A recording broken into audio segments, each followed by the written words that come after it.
Anna Shea is the Empress of Bling Empire, and her net worth is approximately $600 million. Purrit. This is a review of the Netflix original reality series Bling Empire, Season 1, Episode 2, titled A Tale of Two Trusts.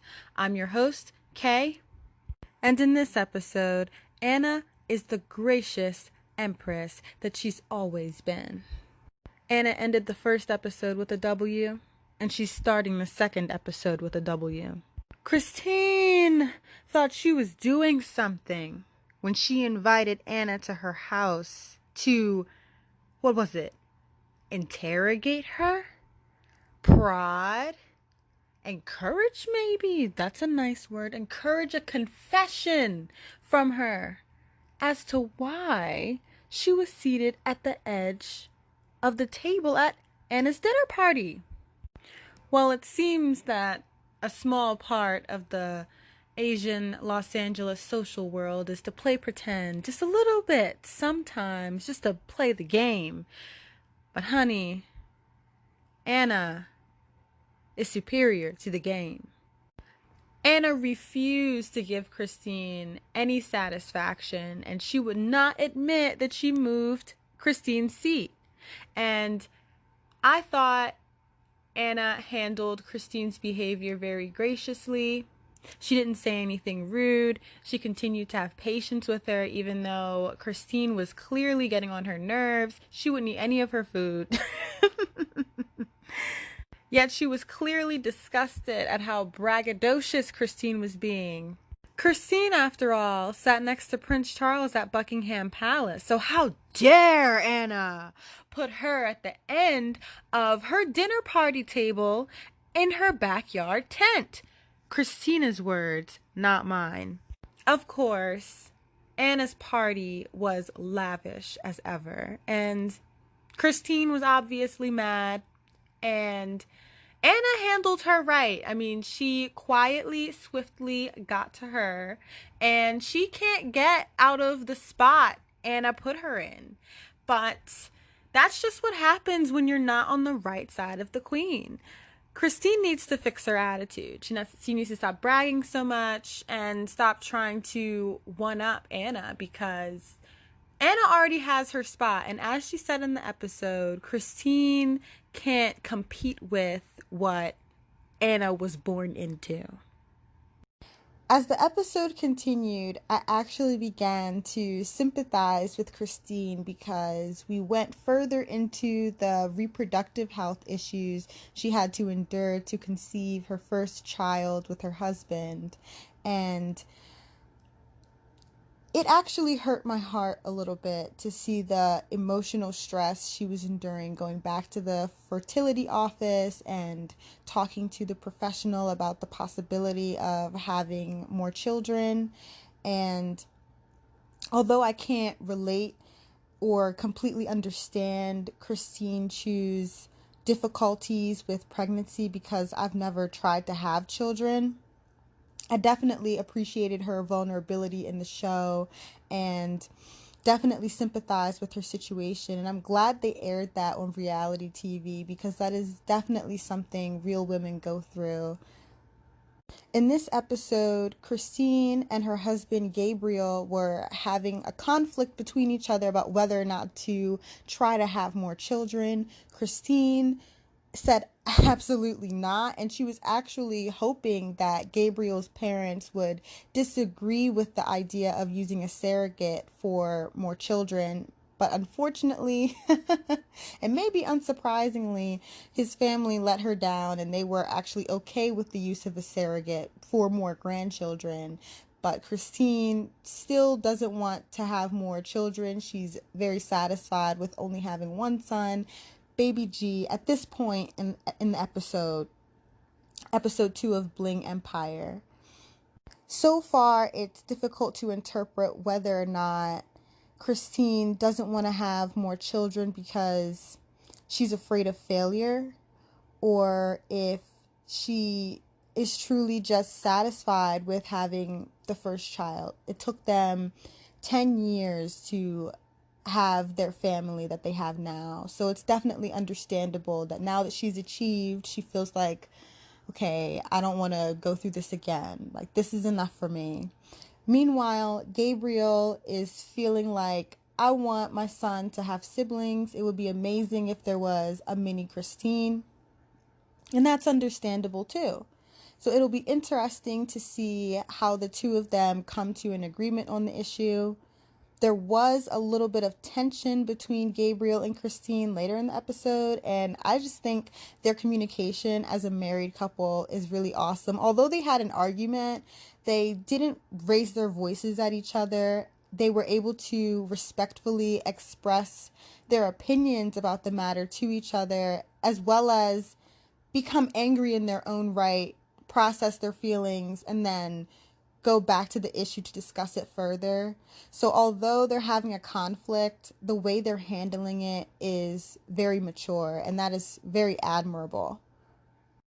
Kelly and Andrew's arguments, on the other hand, are not at all like that, as we saw in the first episode. And thankfully, in the second episode, we didn't get a huge heated argument between Kelly and Andrew again, because that would have just been too much. The phone call was enough. One thing I really like about this series is how authentic it feels, and I think that's so important, especially for the topic, which is to show crazy rich Asians in real life. For most people, this can seem like a fantasy world, so showing raw moments really grounds the series. In episode 2, Kelly and Andrew went to see a relationship counselor, and I guess that's a common thing for people to do. Like, if you're in a relationship with someone and you want to go the distance with them, it's plausible to see a psychoanalyst to help work out your issues. But personally, I think that's a lot to do if you're not even engaged to the person. I think that sort of counseling is better suited for people who have either promised to marry or have already made the commitment to marry.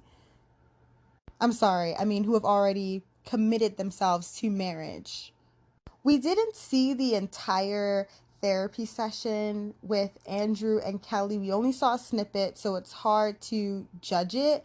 But to my eye, it looked like Andrew needed help communicating what happened. And it seemed like Kelly was, trying to be a leader for him to communicate what exactly happened on his end.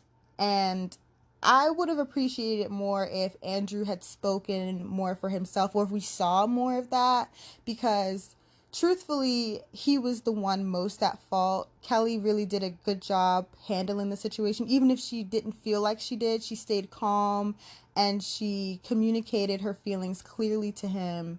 Meanwhile, Andrew is the one who really needs to work himself out in regards to controlling his anger and learning how to communicate with Kelly about things that upset him in a respectful way.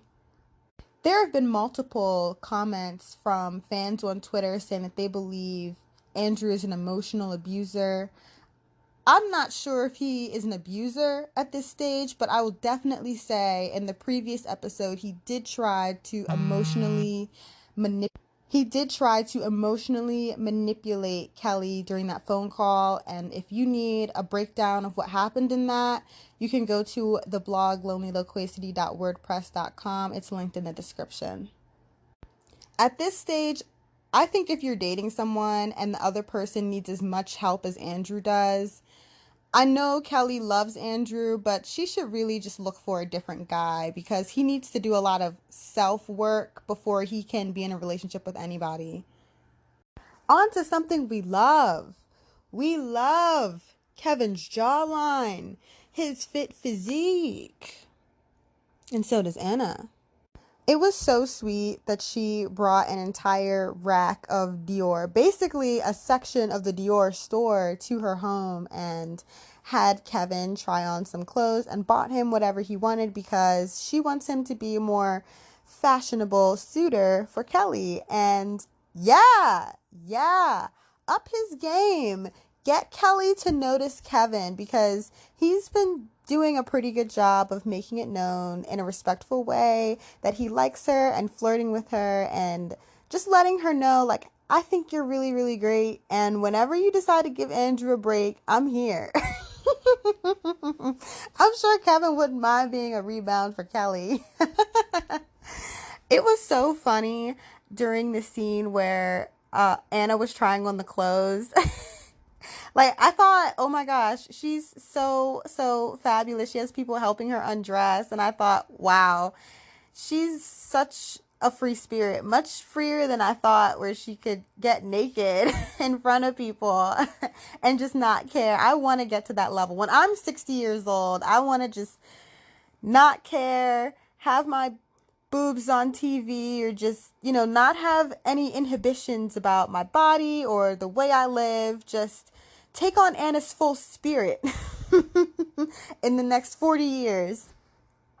I just thought it was so funny how Kevin was like, boobs, boobs, boobs.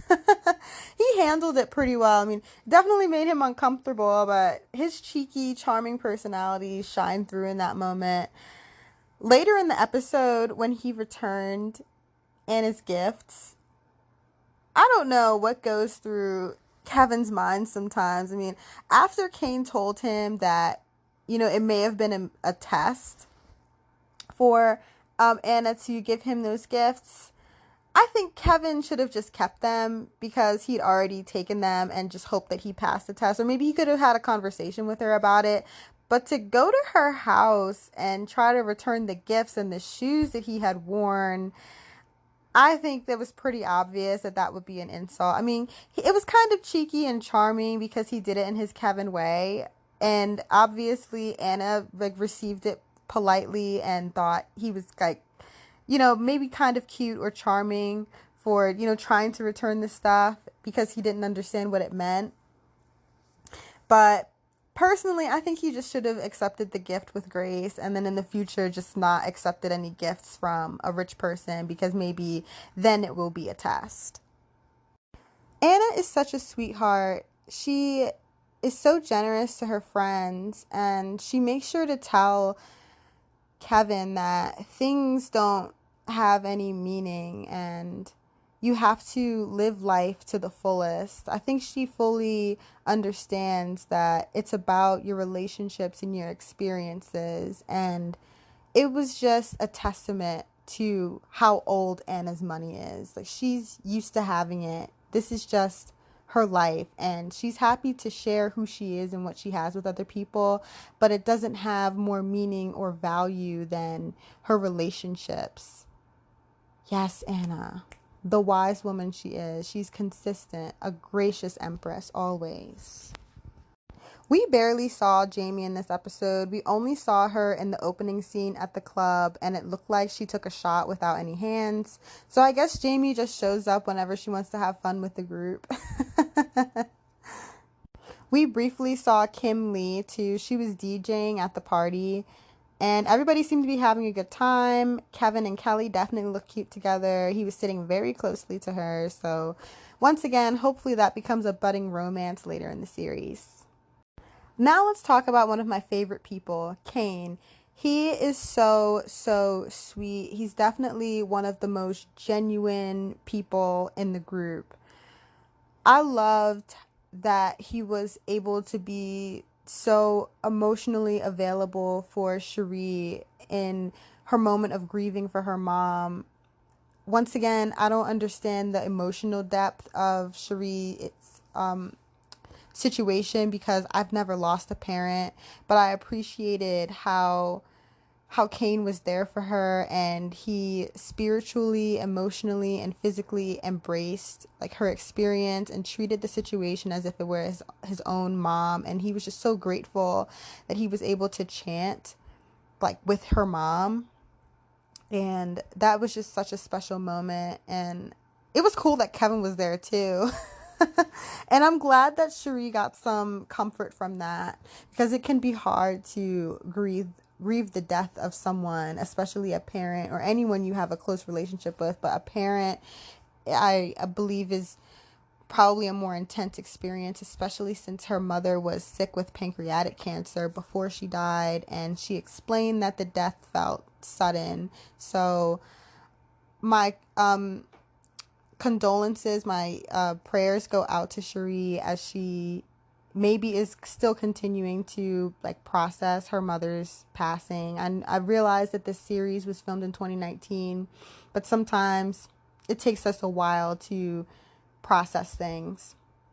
So hopefully her family is happy and healthy. Can we mention how pregnant Cherie is?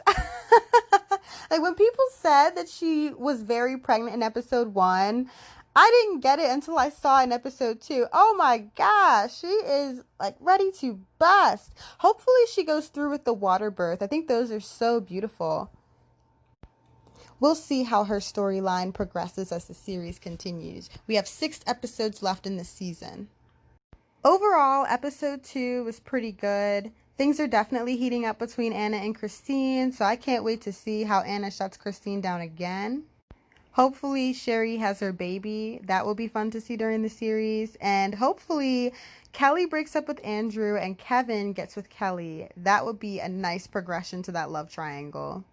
I'm not really sure what Jamie's storyline is at this point or what Kim's storyline is. Those two haven't faced any conflict yet in the series, so hopefully they get a conflict just for the sake of it being a reality TV series, and we want to be entertained by everybody on screen. For selfish reasons, I don't want Kane to have any conflict, but if he does, that would definitely bump up his relevance as an on-screen character or a reality star, so he can have a small issue, but I like him as a supportive character. If you haven't heard the gossip about Jamie flashing her sanitary napkin in episode 1, you can check that out on our blog, lonelyloquacity.wordpress.com. You can also keep up with our chat about reality TV shows on social media at lonelyloquat. I'm your host, Kay, and thank you for listening. Bouchon or Meyerio. Bouchon always wins.